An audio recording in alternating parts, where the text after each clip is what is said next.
সুপ্রিয় শিক্ষার্থীরা, এই পার্টে আমরা এককের ঘনমূলের গুণাবলী, characteristic of cubic roots of unity, এটা আমরা শিখব। এককের ঘনমূলের গুণাবলী। এককের ঘনমূল মানে হচ্ছে 1 এর উপর কিউব থাকবে, তখন তার গুণাবলী বা বৈশিষ্ট্যগুলো কি হবে। 1 নাম্বার, এককের জটিল ঘনমূল দুইটির একটি অপরটির বর্গ। আমরা যে ঘনমূল পেয়েছিলাম ওমেগা এবং ওমেগা স্কয়ার, তো ওখানে বলা হয়েছে যে একটি জটিল ঘনমূল দুইটির একটি অপরটির বর্গ, একটা ওমেগা হলো, একটা হবে ওমেগা স্কয়ার। 2 নাম্বার, এককের জটিল মূলদ্বয় একটি অপরটির উল্টা, মানে ওমেগার মান যেটা আসবে ওমেগা স্কয়ার মান উল্টা হবে। 3 নাম্বার, এককের 3টি ঘনমূলের সমষ্টি শূন্য, মানে আমরা যে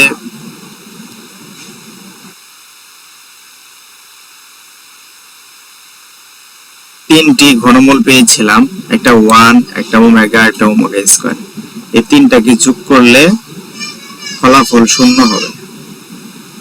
মানে আমরা যদি লিখি এরকম 1 plus omega plus omega square, এই তিনটাকে যোগ করলে রেজাল্ট আসবে শূন্য। এই জন্য বলছে এককের 3টি ঘনমূলের সমষ্টি শূন্য। 4 নম্বর হচ্ছে এককের জটিল ঘনমূলদের গুণফল 1। এককের জটিল ঘনমূলদ্বয়ের গুণফল 1, মানে আমি ঘনমূলকে একটা ওমেগা একটা ওমেগা স্কয়ার, এই দুটাকে গুণ করলে 1 আসবে।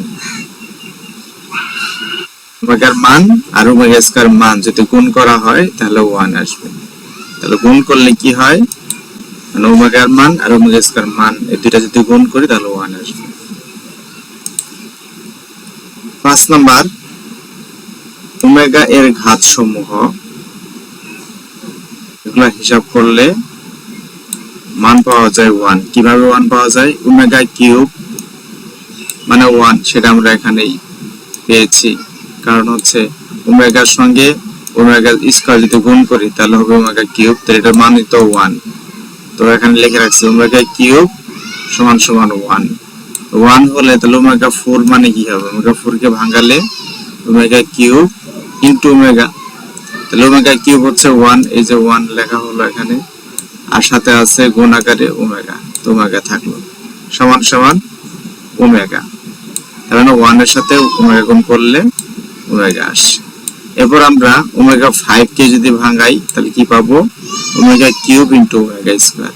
আমরা সবসময় ওমেগা কিউব রাখবো, কারণ এটার মান জানি 1। তো আমরা omega cube into omega square, তাহলে ওমেগা টু দি পাওয়ার 5 হচ্ছে। ওমেগা কিউবের মান যদি 1 বসাই আর সাথে আছে ওমেগা স্কয়ার, তাহলে হবে 1 ইনটু ওমেগা স্কয়ার। তো 1 এর সাথে ওমেগা স্কয়ার গুণ করলে পাবো ওমেগা স্কয়ার। এরপর হচ্ছে ওমেগা টু দি পাওয়ার 6, এটাকে ভাঙলে পাওয়া যায় omega cube into omega cube. Omega cube 1, omega cube 1, তাহলে 1 ইনটু 1, সো গুণ করলে আসে 1।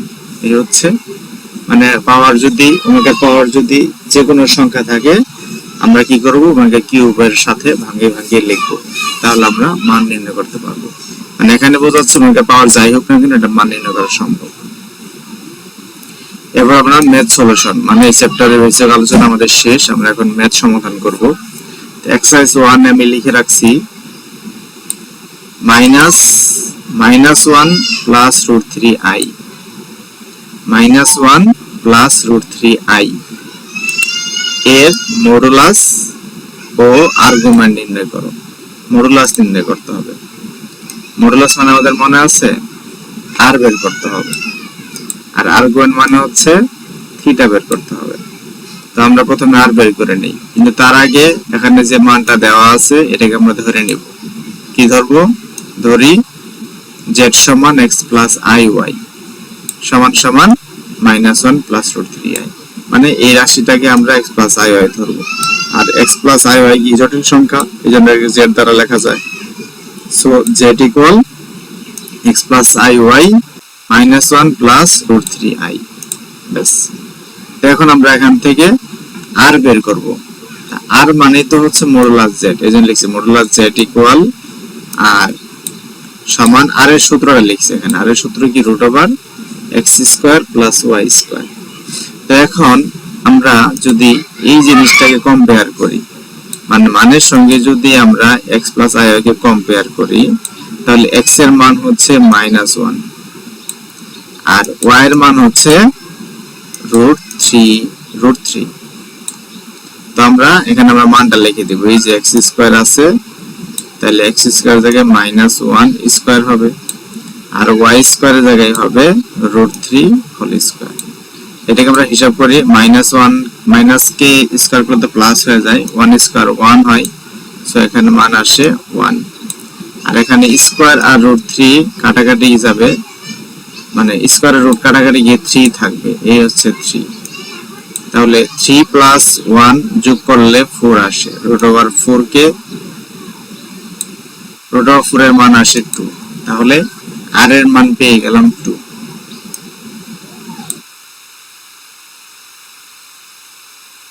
মডুলাস আমাদের বের হয়ে গেছে, মডুলাস হচ্ছে r এর মান 2 পেয়ে গেছি।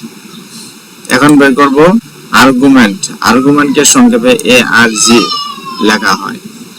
তাহলে আর্গুমেন্ট বের করতেছি কার, z এর, কারণ এর z কি জটিল সংখ্যা, এইজন্য লিখছি আর্গুমেন্ট z। আর্গুমেন্ট z মানে কি থিটা বের করতে হবে, থিটা লিখছি। থিটা সমান সূত্র আছে tan ইনভার্স y/x। কিন্তু আমাদের এখানে দেখতে হবে যে y কত, y মান হচ্ছে √3। তো √3 আমরা এখন উপরে বসিয়ে দিলাম। এরপর হচ্ছে কি নিচে আছে x, তো x কত, x হচ্ছে এই যে -1, নিচে আমরা -1 লিখলাম। তো এখন x এর মান -1, y এর মান +√3। তাহলে x - y প্লাস কোন চতুর্ভাগে অবস্থান করে? অবশ্যই দ্বিতীয় চতুর্ভাগে। তো আমরা জানি দ্বিতীয় চতুর্ভাগে হলে পাই মাইনাস লিখতে হয়। দ্বিতীয় চতুর্ভাগে যদি কোনো বিন্দুর অবস্থান থাকে পাই মাইনাস লিখতে হয়। তাহলে পাই মাইনাস tan ইনভার্স √3, কারণ এই যে মাইনাসটা ক্যান্সেল করে কিন্তু আমরা পাই লিখে ফেলছি। তারপরে মাইনাস থাকলো, tan ইনভার্স লিখলাম, তাহলে নিচে 1 এর তো কোনো ভ্যালু নাই, দ্যাট মিন্স √3/1 মানে হচ্ছে √3, তাহলে √3 tan ইনভার্স √3 পেয়ে গেলাম, পাই মাইনাস tan ইনভার্স √3। তো পাই এখানে থাকলো। এখন tan ইনভার্স √3 এর মান কত? মান হচ্ছে 60 ডিগ্রি। 60 ডিগ্রি পায়ের মাধ্যমে লিখলে পাই/3 আসে। এখন এই অংশটাকে যদি আমরা লসাগু করি, পাই মাইনাস পাই/3 টাকে লসাগু করলে 3 একে 3 থেকে একবার 2 পাই আর নিচে হচ্ছে 3, তাহলে মান আসে 2π/3। তাহলে আর্গুমেন্ট পেয়ে গেলাম ARG Z, আর্গুমেন্ট পেয়ে গেলাম 2π/3। আর এর আগে পেয়েছি আর মানে কি মডুলাস পেয়েছি। তো আমাদের বের করছে মডুলাস। মডুলাস বের করা শেষ। আর্গুমেন্ট বের করবে বলছে, আর্গুমেন্ট বের করেছি। এখন বলছে পোলার আকারে প্রকাশ করো, পোলার আকারে প্রকাশ করো। তো আমাদের আগে তো দেখে নিতে হবে যে পোলার আকারটা কি। পোলার আকার হচ্ছে r * cos θ + i sin θ, মানে z এর পোলার আকার হচ্ছে কি r * cos θ + i sin θ। তার মানে এখানে মান বসাই দিতে হবে, r এর মান বসাতে হবে আর θ এর মান বসাতে হবে। তার মান আমরা কত বের করেছি, r এর মান 2 বের করেছি, তাহলে এখানে 2 লিখে দিলাম। আর cos থাকলো, θ এর মান কি বের করেছি 2π/3, এটা লিখে দিলাম। প্লাস i থাকলো, sin থাকলে এই যে θ, তো θ এর মান কি 2π/3 লিখে দিলাম। তো এটাই হচ্ছে আমাদের পোলার আকারের অ্যানসার। তো এই প্রশ্নে বলছিল কি বের করতে, মডুলাস বের করতে। তো মডুলাস আমরা 2 পেয়েছি। আর্গুমেন্ট বের করতে বলছে, আর্গুমেন্ট আমরা পেয়েছি 2π/3। পোলার আকারে প্রকাশ করতে বলছে, পোলার আকারে আমরা প্রকাশ করেছি।